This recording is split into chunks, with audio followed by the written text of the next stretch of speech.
Hello, hi, this is Tatiana Santoyo with Texas Prisons Alliance, and I am here today with one of our volunteers and newly released, Ms. Sarah Carter. She is our family facilitator of women's facilities. So this is for you ladies. Who are you? Who were you before incarceration? And what led you to this journey? Yes. So I am a mother of five. I was married for 20 years. I was really involved in my church community, my children's schools, things like that. I started a successful business building swimming pools with my husband. So I had the family business part to it. And I really got caught up, just to be transparent, I got caught up in the lifestyle, moving really fast, trying to make men's ends meet. And I kind of got lost in the sauce. So I was hired on by a private equity company to do their outreach program. And during that time period, I was found to have violated my fiduciary responsibilities, caught a charge off of that, fought it for 3 years, took it to trial, was convicted, and sentenced to 7 years in TDC, in which I served 2 years. Okay, so you served two on a seven then. Right. Okay. And what were the biggest challenges that you faced while you were Before, in while you were inside? while I was inside. So the biggest challenges I faced, the living conditions, the environments, the prison is systematically set up to strip you of your self identity. It's really made to strip you down where you're not a name anymore, you're a number. And that was very hard on me. I had worked my entire life, my entire career to create who I wanted to be. I had a pretty rough childhood growing up. And when I was 19, I showed up on my adoptive father's doorstep and said, really were never there for my whole life, but I need you now. I had messed around in high school with the wrong crowd and I needed to remove myself from that situation. And so I packed a suitcase from Houston, moved to Fort Worth, showed up on his doorstep, and I had to turn my life around. And so for the next 20 years, I had built this idea of who I wanted to be, who I thought I should be. And so when I went into prison and that was entirely stripped away from me, I didn't know who I was anymore. That's the biggest struggle is finding who you are again. It's not, I mean, there are things logistically, there's lack of resources, there's treatment from officers, there's so many things that we can talk about, but um understanding who you are again, understanding that you're still worthy, understanding that you still have so much inside of you that is a gift. Trying to build that back up in that environment was the hardest thing. Also, women in there, they're having to deal with grief in different in on different levels. Mhm. Mine was compounded. I lost my father that I restarted my life with on the first day of my trial.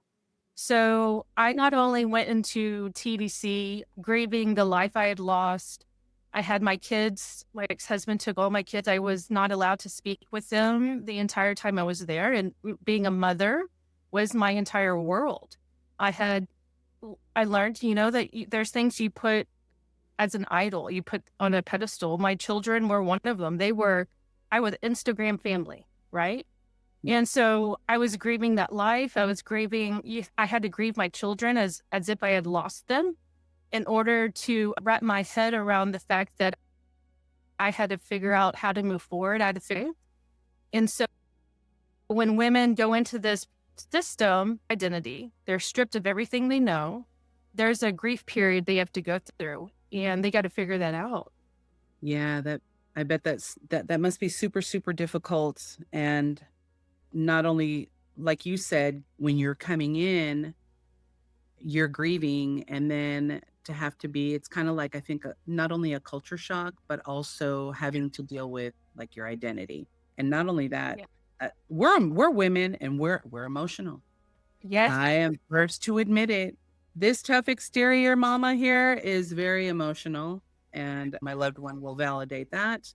So it's difficult. I think it's like an emotional roller coaster with us women. Well, Um, yeah. and then mentally. And what units, if you don't mind me asking, what units did you go to? Were you at? Mhm. So I was in county for 6 weeks and I pulled to Plain State for 4 months. Mm, okay. Whew. So Plain State in itself, if you have loved ones in Plain State, they will more than likely come out more traumatized than when they went in, honestly. Plain State was inmate ran.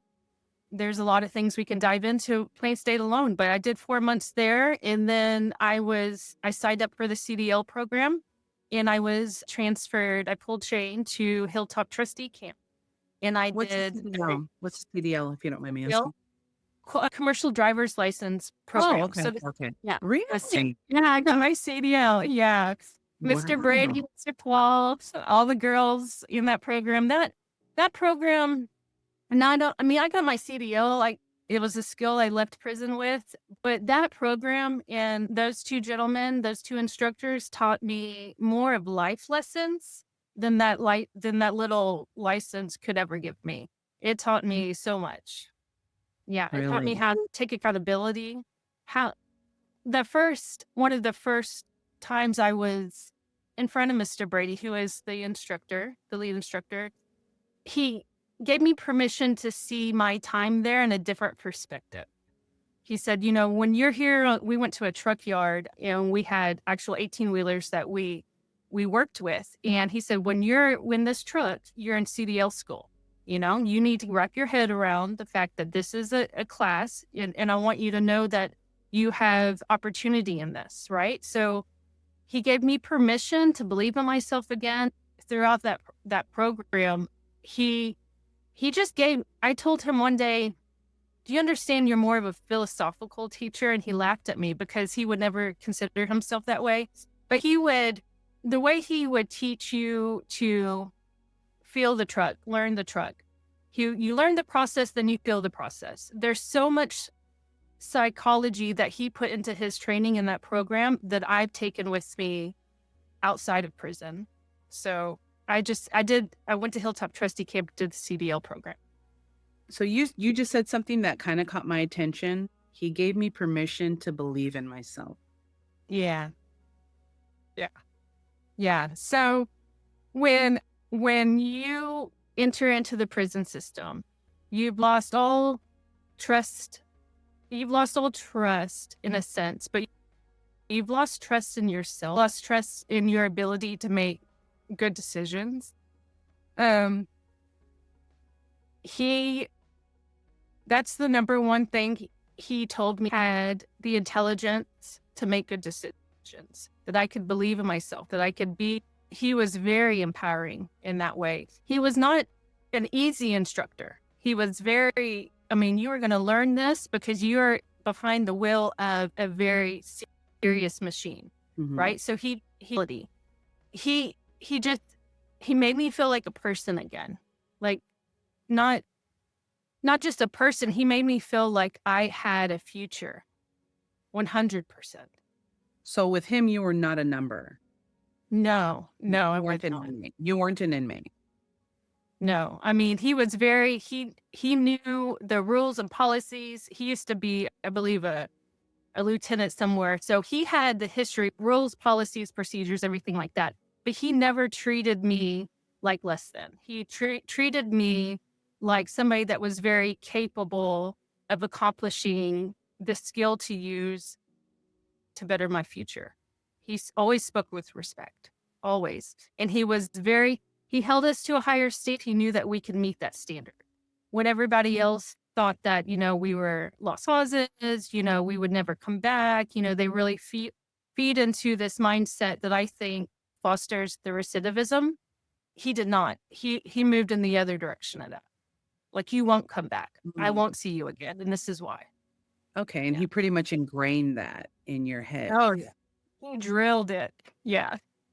That's Yeah. wonderful. So is it safe to say that during your incarceration, that would be your pivotal moment where your mentality and maybe even possibly your spirituality shifted? Because I It know was you said one. when you struggled, you struggled. Yes, there was one. So there wasn't just one moment, it was more that would compound. You start to think differently. You start to change your pattern. So I fully believe that the women that I came into contact, they're so strong. They are so strong. And they're not broken women. We're not broken people. We just have broken patterns, thinking patterns, right? And so there's things that will happen as you start to change the way you think. Maybe you're being removed from a situation where now you're allowed to change the way you think. Maybe you were in a situation that led you to incarceration, that you were kind of in this fog where you weren't thinking clearly. And now you're removed from that situation and your thinking has shifted. So there are moments that will happen as you start to change your thinking patterns and they compound. That was one. There was a time I joined the faith-based dorm, which is Discipleship Unlimited. And the women that come in to mentor us through Discipleship Unlimited are amazing. And they will bring in people to share their testimony. And one time there was this cowboy that comes in from her church. And he said, I'd really like to just share my story with the women because there's so many people out here in the free world that can relate to us. While you're inside, you feel like you are the black sheep. You feel like nobody's going to understand you. You're the only one that's ever done this. There's nothing underneath the sun that hasn't happened before. So there are people out there in the free world that can relate. And sometimes they want to come in and share their testimony with us. And this gentleman came in through Discipleship Unlimited. He was an older cowboy. And this is a moment for me that kind of was pivotal as well. He was sharing his testimony about growing up in a boys' home. And this boys' home was at the end of a little dirt road in this nowhere town. Well, I come from Houston. I come from the outside of Houston. I come from a small town, Belleville. And not only did I come from a small town with one stoplight, I came from the farming community on the outside of that small town. And I grew up on a dirt road. And so when this gentleman's sharing his testimony, I knew exactly the place he was talking about because I would ride my little bike down this dirt road and I would watch these huge gates open and close from this boys' home. And so that moment where I thought, oh my gosh, it felt familiar to me. God feels familiar to me. God will talk to me to remind me that he sees me. And so the fact that I'm in where I am in this little room of this class in prison, and I am getting to touch a little bit of home, which is so powerful when you're in there, because again, you've lost all self-identity. You start to I had to write down my kids' names because the way your mind works, you start to you fear you're going to forget who you were. And so when this gentleman came in and shared his testimony and I was able to tell him, I knew exactly what you're talking about. He walked up to me afterwards and shook my hand and I was shaking. And he said, Sarah, God brings things full circle for a reason. And I'll never forget that moment. And so that was a moment that shifted in me spiritually. Like I said, I grew up in the church, but for me outside before I was looked up, it was more of a cultural thing. It was more of virtue signaling, look at me, this is my family, we go to church every Sunday, I volunteer here, I do that. But it was an intimate relationship. And so in that moment, when I felt like God actually saw me, I thought, well, maybe what I read in the Bible is true. I started to really believe, in that feeling of actually really believing that the word is true, that you're being seen. That was a life-changing moment for me. There were more, a lot more, but that was one. That was the start of it. Okay. What was the hardest part of doing time for you on the outside, on the inside? For me, it was not talking to my children. Yeah, I can handle anything. I grew up from a pretty rough childhood. Like my sister was also incarcerated for a completely different reason. We ended up seeing each other at Plain State at the same time, and we hadn't seen each other 12 years Oh because gosh. we had gone separate ways. And I'm Mm. walking down Main Street in Plain State, and I see my sister walking down the other way, and my knees buckle. So that was another familiar moment for me. Yeah, and so um the hardest part was, um sorry, I got off on that, but the hardest part was not talking to my children. So I could handle the environment, I could handle the people, I could handle, that stuff. It was the lack of communication with my children for sure. Were they little?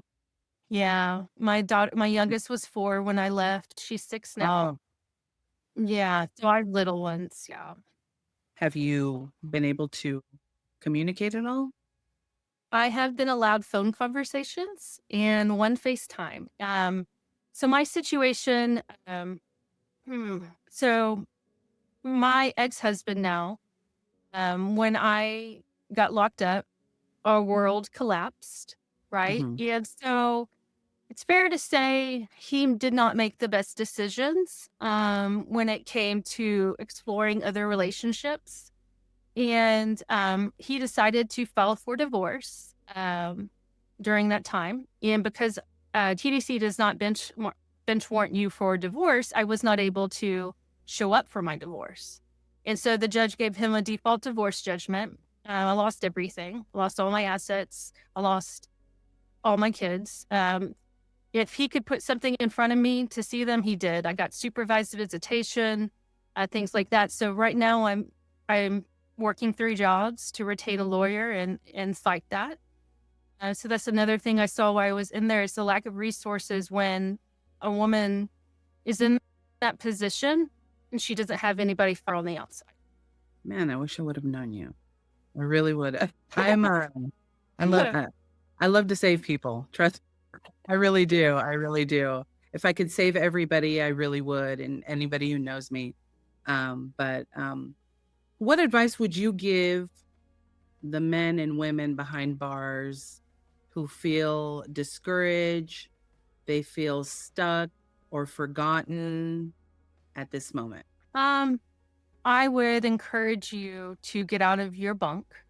I literally had to make time to find fellowship with other women because I wanted to hide. I wanted to close in on myself. That is not healthy.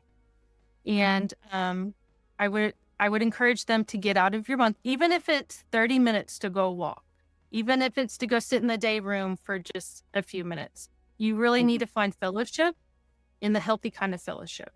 I would definitely stay in the word and journal. Your thoughts in there can really take you captive. They can work against you. So finding a way to journal those thoughts down and get them out help um, to know that you're not forgotten. You're not forsaken. I would study. I studied the whole time I was in there because I had questions to study, if you're spiritual and you believe in Christ, to study what he did on the cross. Because there was, study the verse where it says, oh God, why have you forsaken me? What he took on that cross was God forsaking us. So we will not experience that. We are not forsaken. God does not turn his face from us. He is always looking upon us. He's always helping us. It's just, he's not going to force himself on you. And so with that, I would go back to basics and I would say for me, the thing that worked best is to be still, to sit down in the bottom of your bunk, even if it's for 5 minutes a day and focus on your breathing. Give yourself that peace because the keys to the kingdom are in your stillness. If you can be quiet with yourself, if you can learn yourself again, and with that will come the forgiveness. It'll come the understanding and to have compassion for yourself, to find that stillness and it'll start to grow from there. To be still is the number one first thing I would suggest starting with. Um, and then you build on that. You build on that. Did you ever find yourself involved in a lot of the, drama? There's a don't get me wrong, I love me the women. I love the That's women, so but there's a lot of there's a lot of drama that goes on in there, a lot, yes, there is. There's a lot of drama. right? Um, yeah, yeah. So I was very, I set my boundaries pretty solid. Perfect. Um, yeah. So Boundary I setting. yes, boundaries are a huge thing. They knew that it would be pointless to pull me into drama because it was a waste of energy for them. Um, I also made myself somebody that I did not judge anybody. I was always somebody that you could come to and talk to, because I wanted to learn the people in there. I wanted to learn because there's strength in those people. I needed strength. And when There you're in is. prison, there are strong people, there are hustlers, there are intelligent people, there are skills within these people that you can learn from. They were directed in the wrong Correct. direction. I So agree. I agree. I wanted to learn who you are. What's your story? What's your testimony? What did God do for you? Like I was hungry and so I never got pulled into I saw it, but I never got pulled into a lot of drama. That's great. That's great. And don't get me wrong, sometimes I feel like it's because they have so much time and and and maybe they're not being involved in certain programs, but Yeah. and going there, what programs did you, aside from the CDL, were you involved in? What programs, what habits inside helped you survive and grow and prosper? So I was in the faith-based dorm CDL program, but I also joined the Kairos community. So the Okay. Kairos Yeah. ministry was like I had been making little choices that were compounding. And then when I did the Kairos walk, that just blew my world open. Like it completely changed the way I did my time. So the Kairos is a 4-day revival. It says it's a Kairos walk, but you don't really walk. You go in, you sit in small group, and you have these women come in and give you a different perspective. Mhm. They love on you. They call you by name. And I experienced that. And then after that, we would do prayer and share second, third, and fourth Saturdays. And so that was my fellowship in praying with other women, learning other women, learning what worked for them and what didn't. And then I would relate it to my life and I would use it. I would learn from these women. And it really changed the way I did my time. Of the carrot, the egg, and the coffee bean, that story. Yes, Damon West, Damon West. Definitely, yeah, that's what the life coaches are taught based under the, Damon West, and, Yeah. they also have the change agent for the men. I don't know if they have it for the women. I don't think they do. They should. How did you learn about that? I read his book, and then we have Okay. Pando in there. So Okay. he did an interview on Pando, talked about it. And Yeah, so, yeah, I decided to change the environment I was in, and it worked out for me. Completely worked out for me. Yeah. that's great, great. I love that you mentioned that. We're trying to get him. FYI, Oh, we're trying to get um, him on. He's a pretty good full guy. circle. Yeah. Yeah, he's transformed my loved one's, life and around as well, and I've heard nothing but positive, feedback, and I was able to actually I didn't meet him, but, I mean, we're at a graduation together, and he's just very, he has such a positive aura around him. Yeah. The way that he's been able to transform and give back is I think it's a wonderful thing. It's a wonderful thing that, a lot should, a lot of people can, take their notes and, live by that, and I don't know, possibly do that as well. So I love that you mentioned that. Um, how do you cope with fear, uncertainty, or waiting? How did you cope with that while waiting around for parole or your release? Mm, that's a good question. So, um, when I started to dive more into the word, and when I started to, I pulled from the library all the time. So when I started to try to understand, okay, what does this waiting mean? What does waiting mean? How am I supposed to wait well? Like, how am I supposed to train my thoughts within the waiting period? I learned that your strength will come from the way you wait. So, if you have goals ahead of you, if you have something you're waiting on, the way you wait on that goal is going to solidify your success in it, right? So, I had to learn I had to learn first how to train my thoughts, how to take them captive and understand what was real, what was reality, and what was my brain just going off in on a tangent. And so I really learned myself. I had to learn the way my thoughts processed, the way my feelings processed. And the way I did that was in my stillness. Like girls noticed how I would be still in my bunk, how I would sit in the bottom of my bunk and I would work on breath work. I would, a lot of people talk about meditation. I think nowadays it's gone off on some, it could be considered some woo hippie, like social cultural thing, but meditation's really biblical. So he talks about the meditations of heart. So the meditation in a biblical sense is you getting quiet with yourself, you listening to your thoughts, you listening to your heart, and you trying to understand yourself again. That comes back to your self identity.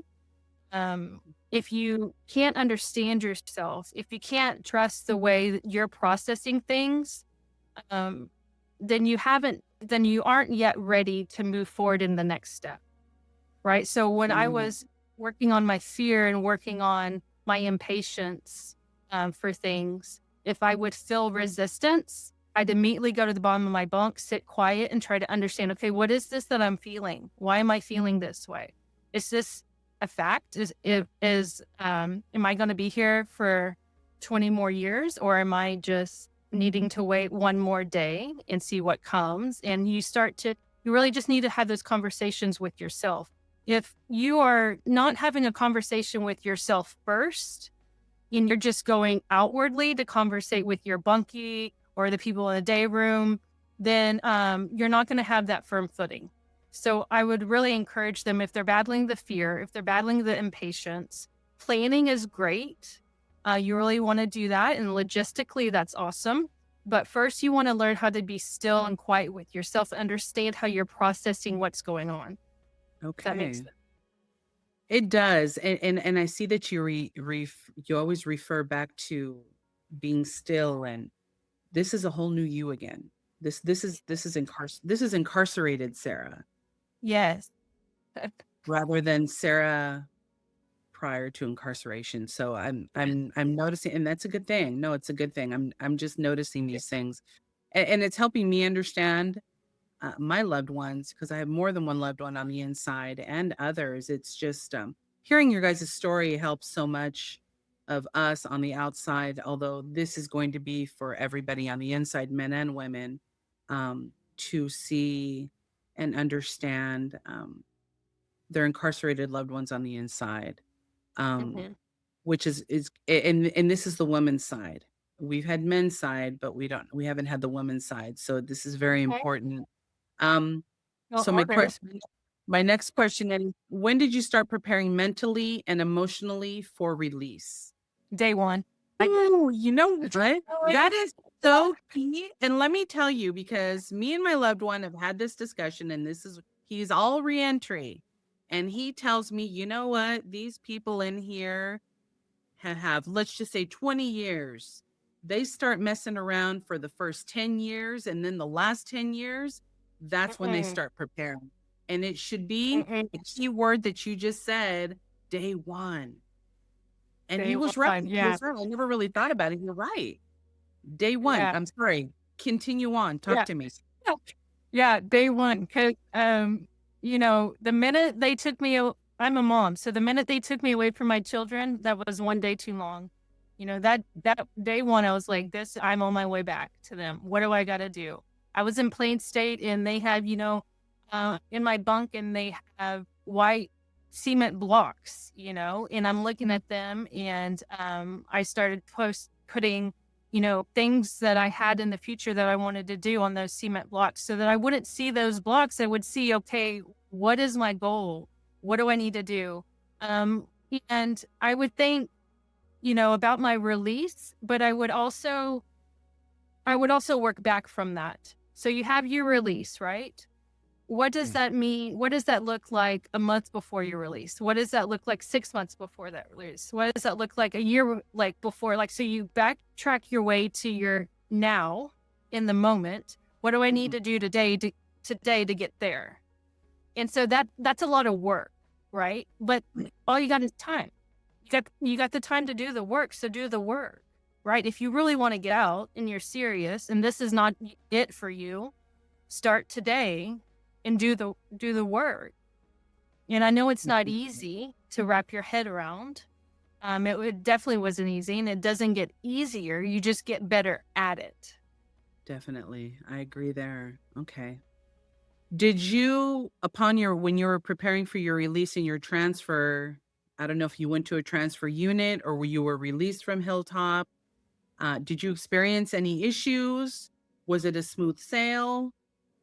Oh, it was a smooth sail. So when I was preparing towards the very end of my release, you think about when you're in there, you're over planning. You're thinking about everything that could happen, everything that could go wrong. Your mind is fixated on, what obstacles are you going to come into and how do I get over them?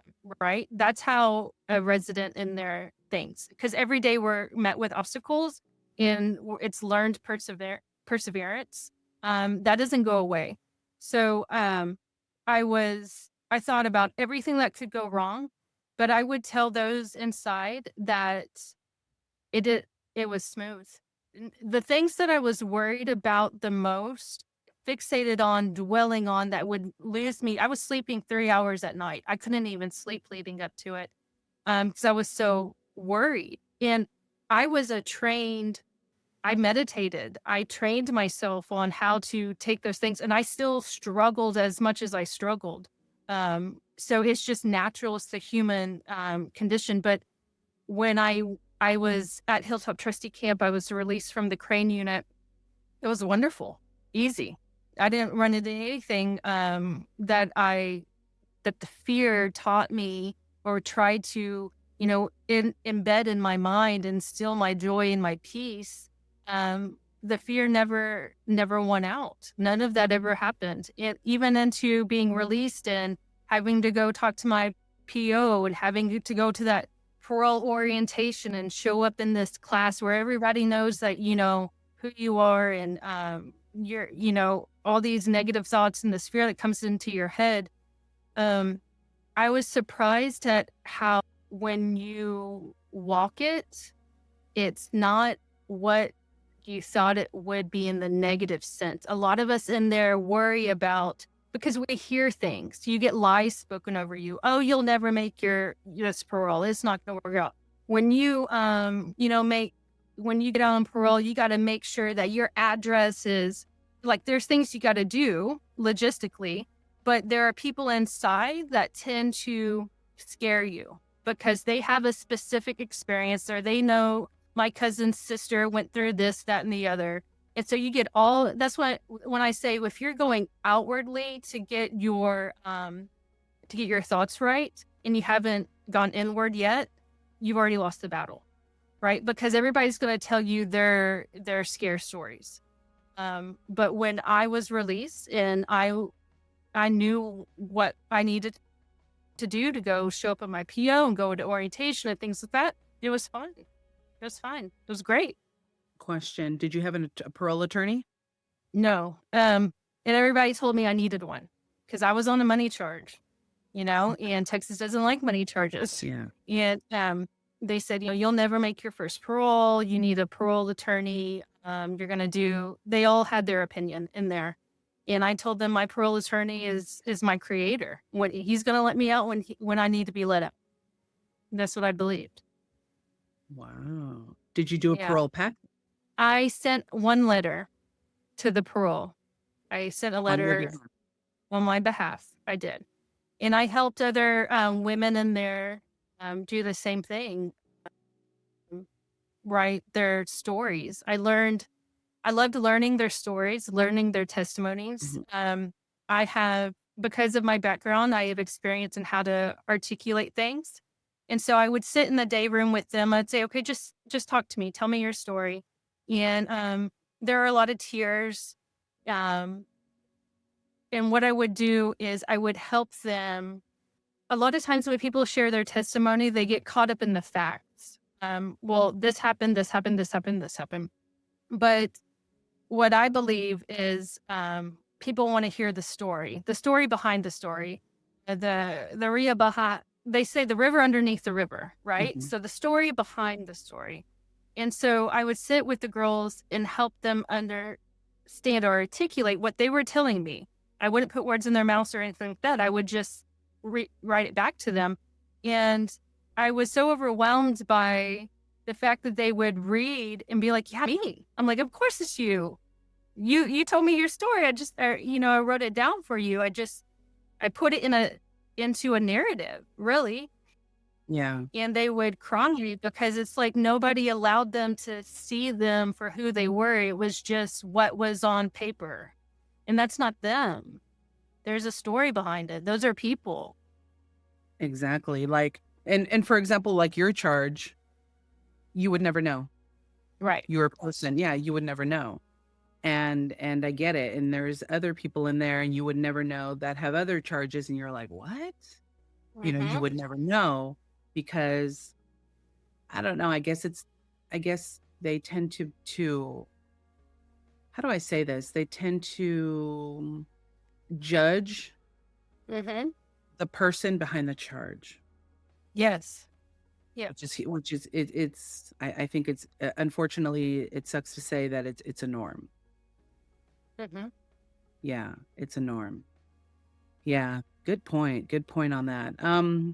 What do you wish you would have known before walking out of those gates? What I would have done before that, the fear doesn't win. The fear doesn't win, number one. What you're what you're being consumed of in a fearful way, it doesn't win.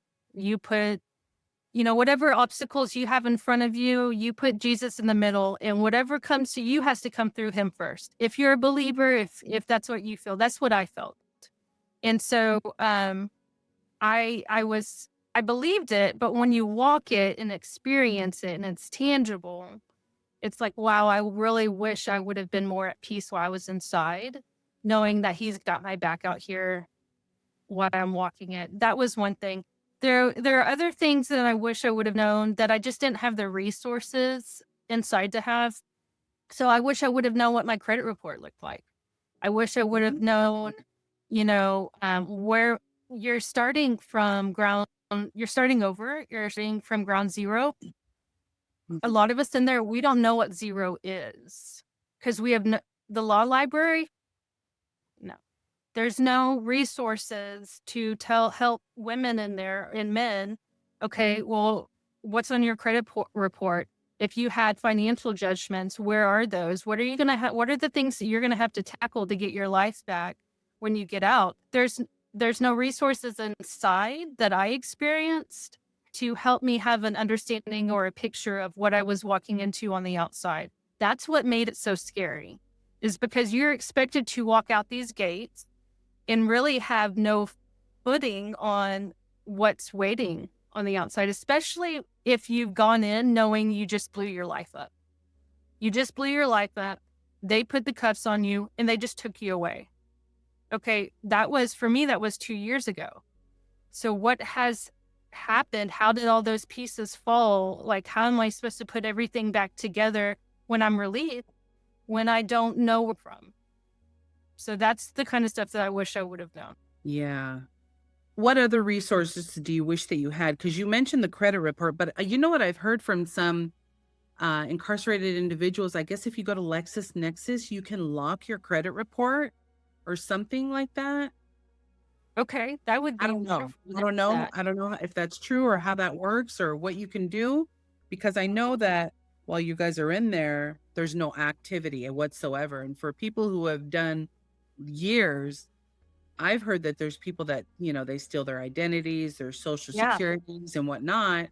Um, but like starting their credit again, I know some loved ones have added on to like as an authorized user, and there's been an issue with confirming who your identity is because it's kind of stagnant. It's kind of like the Social Security Administration, although you're not dead. Since Hmm. there's no activity, they're like, okay, well, how is it that you're popping up, and how do we know this is you? You know? Yeah. Yeah. So what else other than credit report as a resource do you think they lacked in there? We could be here all day long. So one thing Really? that, yeah, yeah. Okay. But just because in my experience, I come from a background in communication, in logistics, and what I experienced in there, um, I saw where the holes were. I saw where this could be easily remedied, and it wasn't, and I didn't understand why. So one general example is when you get legal documents in prison, nobody helps you understand them. Nobody helps you read them. These women in there, they don't, I mean, most of them aren't I had an underwriting background. I understood how to read contracts. Um, they did not. So I had women coming to me to help them understand the verbiage in their child custody documents. In their, they had loved ones that would die, so the loved one's will would go into probate, and they needed to understand how to protect their assets. They need to understand if they were in divorce. They needed it's really, just a lack of helping the person understand the situation they find themselves in. I personally thought that would come from the law library, um, but if you were to ask probably anybody inside, at least where I was, if the law library was a resource they would go to, the answer would be no. It felt like they were actually against us than for us. So that was not a resource for us at all. And in my opinion, when I think of a law library, I would think of somebody inside there that would be educated, that would help the resident understand the terms of whatever they were reading, and then maybe even research. It's a library, so help me research things. And then maybe even go as far as advocating. That is like on the moon when you consider the library inside there. So I would be so happy to see things change at a very basic level when it comes to the library, because a lot of stuff that I felt should have been a resource given by the law library, I was having to help these ladies, and I was happy to do, but I knew I was leaving, and that's what was the Yeah. hardest thing in leaving, is knowing that, okay, like, I'm leaving my sisters behind, and who are they going to go to understand these documents? You know? Well, hopefully they'll be seeing you through here. Yes, They'll yes, be knowing. Yes, I'm super excited, and I'm writing all this down, so I don't want you to think that I'm not paying attention to you. I'm yeah, writing all this down because these are things that I would love to address. And what about the notary? You know what I've heard, man? Those notaries, they think that they're the lawyers. They think that they're the dictators. If somebody puts in a power of attorney, this is wrong. This is wrong. Let me tell yes, everybody and educate them. So educate absolutely everybody. A yes, notary, coming from a notary here in the state of Texas, our jobs as a notary is to simply witness that you, Sarah Carter, and you're showing me your ID that this is you, are the person that you say you are, and you are signing this document. I have no business approving or not approving. This is right. This is wrong. We are just witnesses, and we have to swear and attest that the person who is on this document in reality signed this document. That's all a notary is. But man, the notaries in there are lawyers, they're mm, wardens, they mhm, are access to courts in Huntsville. They are everything but a notary. right, So, yeah, I don't know if Yes. you experienced that as well. I did So, experience that, and, for part of me, it's little when you're inside, they instill fear for you to not push back against somebody in position, right? So a part of me is like, "Oh my gosh, I'm gonna piss off, this woman in the law library, like, she's scary, like, legit." And, but I gotta remember I'm not there anymore, like, I can use my voice. And what I experienced in there is I was going through a divorce where I was losing everything I had built my life on. And, I needed a power of attorney, that was itemized where I could give my husband, um, the specific permission to sign this check so that he could provide for my children. I didn't want to give him anything else. I wanted very mhm, specific, it was the specific document, right? yeah. First, I go to the law library, ask, I had like the document number or the resource code. They couldn't find it. I came across somebody that had the exact document that I needed, and I was able to make a copy of it. And so I went through so much work to get this specific so I could sign it and have her notarized to mail to my husband to where I could protect my rights and provide for my children because he had a check that was in my name. Um, she almost got to the point where she was going to notarize it. And I made the mistake of saying, um, this was a copy, that it did Oh, not. No, she realized. So she said, because it did not come through me in my department, I have to rip this. And not knowing policy in the way that I hope to one day, I yeah. was like, okay, yeah, I made a mistake. But like, come on, then help me accomplish what I'm needing to accomplish. Cause it's like being on the outside, it's not that hard to go online and find this document. It's a generic legal template for me to be able to say he's only allowed to cash this one check. You notarize it. I mail it to my husband. He go to the bank. Like logistically, this should be very easy to do. But they get on these power struggles to where, for whatever reason, they don't. And then you feel so de- deflated, so defeated, and you're also losing everything. It's not only like an emotional and psychological uh, oppression of sorts. You're seriously losing things that make up your life, things that you've built your 40 years for, and they're not helping you protect that in any way at all. Yeah. Man, I wish Sorry, I I would get a have little known mad. you. I wish I would have known you. I totally would have helped you with that divorce. I was a paralegal No. for 20 years, FYI. I'm not an attorney though. But Yeah. yeah, man, that sucks. What were did you have support on the inside? Did you have anybody supporting you while you were inside? I did towards the end. I had my mom and stepdad reach the end. They did a little bit.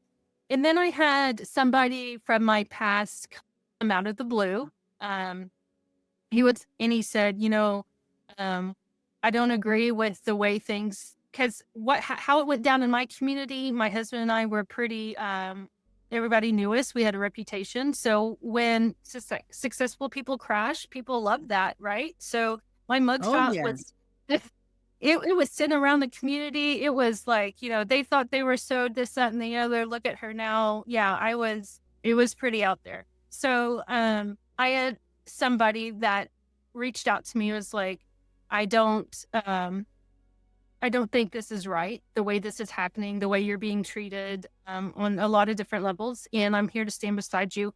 He used the terms, everybody falls short. Everyone falls short. And it was another one of those moments that's like, gave me permission to believe that for myself. Cause like it's easy Mhm. to believe it for other people, but you have a hard time believing that for yourself unless somebody almost gives you permission to believe it for yourself. And when that happens, it's powerful. And so I had a friend who stayed with me for all of the last year of my incarceration. Um, and he's very important to me. Yeah. That's wonderful. That's good. Yeah. It's always good to have some outside support like that. Somebody supporting you and the fact that your mom and your stepdad came back in is I think a wonderful thing. Mhm. What were your first emotions when you were released? Um, it seems surreal. It doesn't feel like it's really happening. You feel kind of out of body. You can't really comprehend it. It's almost like I was frozen. And my friend picked me up, and they kind of are excited for you, and they're out here in the free, and they're kind of living a normal life, and they're wanting you to react a certain way, and they're watching because they want to celebrate with you. But in that moment, it was overwhelming. It was overstimulating. And so my nature is to retract and kind of put my walls up, put my guard up. And Yeah. so I was really frozen. I was frozen. I didn't really, it didn't sink in for a while. I was not able to sleep for a while. For the first 4 weeks, that was the hardest thing is sleeping, knowing that I could sleep by myself in a new environment where I am in more than 3 hours. I didn't have to get up for chow at 3:30 in the morning. I didn't have to turn out at 5. So these routines that are ingrained in you, because you learn the art of showing up every day, day after day. You have no choice if you want, to grow, you show up. And so learning that the I had the ability to just kind of relax. That was hard. That was hard for me. Wow. And that's just something so simple that we should all be doing as human beings, right? Is Yeah. just how to relax, learning how Yeah. to relax, right? Yeah. So Yeah. was it harder than you expected once you got home? No. I mean, I know a lot of people, and for some people, it may be harder considering their environment they're going home to, um, maybe the people around them, so everybody's situation's different. But For for sure. me, um, I had analyzed every bad thing that could happen.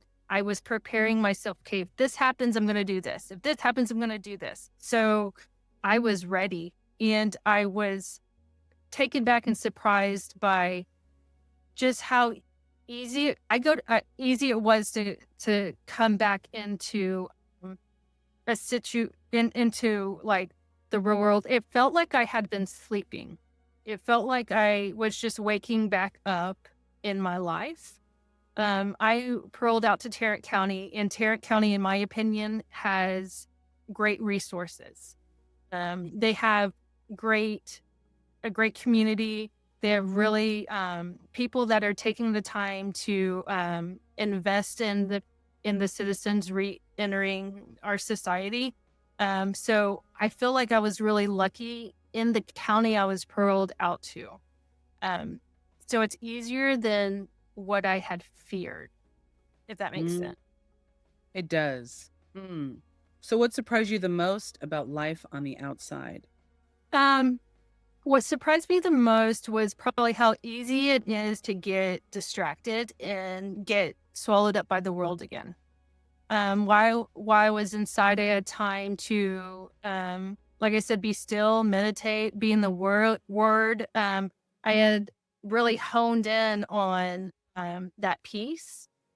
And I remember talking to a friend when I got out who's still inside, and she was like, Sarah, I thought of anybody, you would be the one to keep that going. And I was honest with her. I was like, man, I'm struggling. Like, when you're on the inside, you have this one-on-one intimate relationship with God, and that's what you're focused on. But when you get back on the outside, you have everything being thrown at you. You have all these distractions, and it's easy to get swallowed up again. I was surprised how easy it was even for me. And I'm not boasting in myself. I really that was something I really committed myself to while I was inside. When I got home, I still struggled. I still struggled, but it didn't mean didn't recognize it. I had a friend that called me out on it, and but I didn't expect that. I thought it would be no problem to stay the path I was on when it came to my devotion and stuff like that, staying in the word. Um, but yeah, I got distracted for sure. Now, mind you, you know what? I don't know if you mentioned, how long has it been since you've been released? December 2nd. So it's been about shy of 60 days. 60 Yeah, let's, days. Okay, yeah. so we're at the end of January. This will probably be uploaded and published sometime in February. So that's Okay. interesting. My question, how did you handle technology, the routines, feeling overstimulated? Did you get any anxiety attacks? I've heard a lot of things like that. Yeah, you do.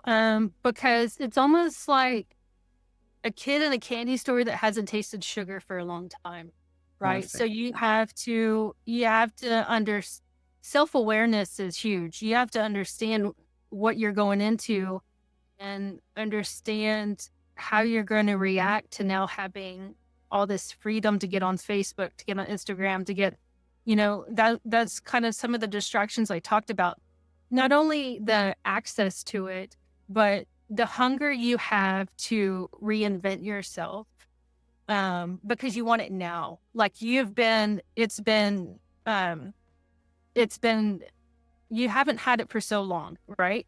And Mhm. so naturally, I don't know if it's for everybody, but I'm naturally an impatient person. Like I want to go, go, go. And so, when I got home and I wanted to, now I'm out. Now I want to show people that, this is me, this is the new me, all these things. Mhm. Um, but you really have to pace yourself because the world will try to from what you really want to do, from what your purpose, what are your goals are. And what will end up happening is you have community hours to do. You forget to sign up for your volunteer work. You have your check-in or whatever. Like there's things when you come back home that you still have to do logistically. You still have to plan. You still have to stay centered. If there's a purpose you found that you want to fulfill when you were locked up and you want to do it on the outside, don't lose sight of that. Set those Mhm. goals in motion. If you were reading on the inside and now you're on the outside and you haven't picked up a book in, a month, maybe get back to there. Don't let this world steal from you what you learned while you were in that place, because being inside is an opportunity to get to know yourself again. And the reason why you got to get to know yourself is because you got so caught up in this life that you lost yourself somewhere along the way. So when you get home, make sure that doesn't happen again. And you got to pace yourself for sure. Definitely. How has your experience shaped your purpose moving forward? Oh man. So I just felt like I feel like I'm not blind anymore. I feel like I actually understand what it means to have a relationship with God. I also see things for the way they are, see people for the way they are. Um, my purpose is to give a voice to women that maybe come from a situation that I came from in my marriage, to speak for them, to let them know that they're not alone, and that they can actually speak up for themselves. I have goals. I definitely have goals I want to do. And a lot of that has to do with TPA, with Texas Prisons Alliance.